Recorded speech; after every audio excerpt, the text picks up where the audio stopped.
Hey everyone, welcome to this explainer. Today, we're diving straight into a fascinating and honestly super relatable topic. We're doing an objective deep dive into a homily delivered by Father Jowel Jomarsus Gatus on July 10th, 2026. The whole core of this presentation, unpacking the really deep, fundamental differences between worrying and praying, exactly as he laid it out in the source material. Let's jump right in and break down these complex spiritual and psychological ideas so they're completely accessible. Okay, let's dive into this. Father Gatus opens up with this universal and, let's be real, incredibly frustrating reality of human nature. Have you ever wondered why, even when we desperately just want some peace, we literally cannot turn our minds off? He paints this picture that I think we can all instantly recognize. Carrying our problems to bed so we're just tossing and turning all night. Or finally going on that beautiful vacation, but finding our minds are still racing. It's like we're practically doom-scrolling our own thoughts. Even when we try to grab a few minutes of quiet time, boom, our brains instantly drift back to our worries. Well, this explainer is going to answer exactly why that happens and how the source material suggests we completely reframe it. Right, so that brings us to Section 1, the problem with worrying.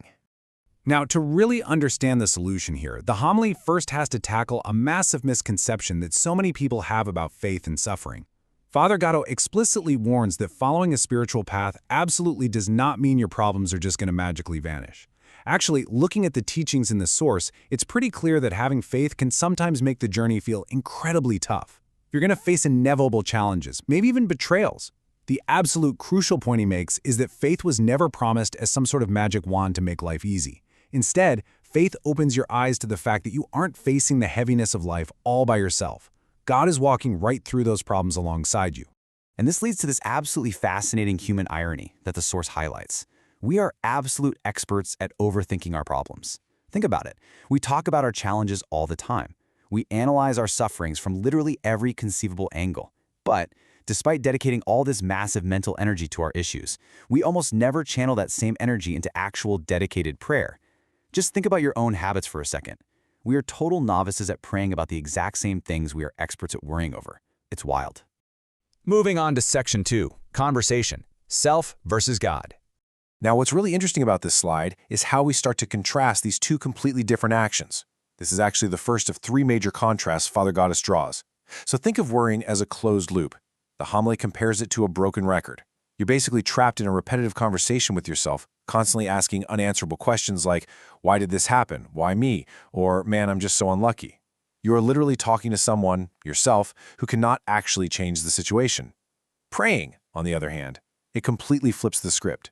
It shifts that dialogue over to God, turning a frustrating monologue of anxiety into a genuine conversation with the only one who actually has the power to alter the outcome. But there is a super vital caveat here. Father Gatus notes that a lot of people claim they pray, but really, they're just rattling off a list of demands and then stubbornly holding onto the problem right afterward. True prayer is not just some stubborn monologue where you speak until you get your way. As this quote perfectly captures, prayer is really listening until God is heard. It's a quiet dialogue. You're seeking to understand His will rather than just demanding He execute yours. And here's the thing. When your mind becomes calmer and clearer after praying, even if the problem is still sitting right there in front of you, that is the very beginning of hearing God. That sense of calm, that is the immediate payoff. All right, Section 3, Control versus Surrender. This section addresses the deep psychological burden of human limitation. The homily actually grounds this spiritual concept in a hard psychological reality. Anxiety is largely fueled by the illusion of control, and Father Gatus gives some incredibly relatable examples here. I mean, think about the sheer panic of being asked to speak publicly when you are totally unprepared, or, say, trying to drive a car if you don't even know how, or cooking a massive holiday meal when you have zero culinary skills. Now expand that feeling to your whole life. We try to control our spouse's behavior, our kids' decisions, the national economy, which, let's be honest, we have absolutely zero qualifications for, and even our own health. Trying to control things that are entirely out of our hands, it just generates pure, unadulterated exhaustion. So, therefore, the second great contrast is this. Worrying is stressing about things you absolutely cannot control. Honestly, staying up all night worrying is not going to pay your debts, it's not going to cure your illness, and it definitely won't change your country's politics. Praying, however, is acknowledging your own limitations and letting God take the wheel. The source makes such a profound point right here. God might not instantly change your difficult situation, but through that act of surrender, He changes your heart. And when your heart changes, well, your entire approach to the problem changes right along with it. Which brings us to Section 4, Worshipping versus Surrendering. And this brilliantly illustrates the third, and maybe the most striking, foundational contrast from the homily, which deals with how we accidentally end up idolizing our own fears. Where your attention goes, there your strength flows. Father Gatus compares a problem to a shadow. If you spend all day giving your full, undivided attention to a worry, you are essentially walking closer and closer to that shadow until it completely envelops you in darkness. By hyper-focusing on the fear, you are actually feeding it your own strength. You're making it appear way larger and much more intimidating than it actually is in reality. Think about it like this. When you obsess over your problems all day, you're essentially worshiping them. You're turning your anxieties into a false god that dictates your peace of mind. Praying, on the flip side, acts as the ultimate antidote. By surrendering your problems, your faith in God grows larger. And as God grows larger in your perspective, guess what? Your problems naturally shrink. The homily states this so beautifully. God may not always remove that problematic person or that tough situation, but He removes your fear. He replaces the old you with a much stronger, more resilient version of yourself. All right, on to Section 5, Prayer as a Daily Habit. So how do we actually put this into practice? Let's focus on the actionable steps the source gives for getting some real mental and spiritual relief. Father Gatus draws on the scriptural advice of St. Paul in Philippians 4:6. Now notice carefully what this text actually says. It doesn't promise a lack of problems. No, instead it offers a direct command. Replace your worry with gratitude and petition. Basically, whenever a problem pops up, your immediate knee-jerk response shouldn't be anxiety. Instead, it should be presenting that specific request to God, but doing it with a thankful heart.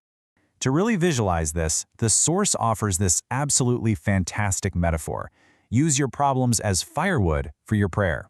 When you're facing sleeplessness, when a relationship is growing cold, when the bank is threatening to take your home, or maybe you're struggling with an addiction, do not let those struggles burn you down. Instead, gather them up just like firewood to fuel your time on your knees. I want you to think about what your specific firewood is today. Use the exact things that are causing you anxiety as the direct catalyst to pray even harder.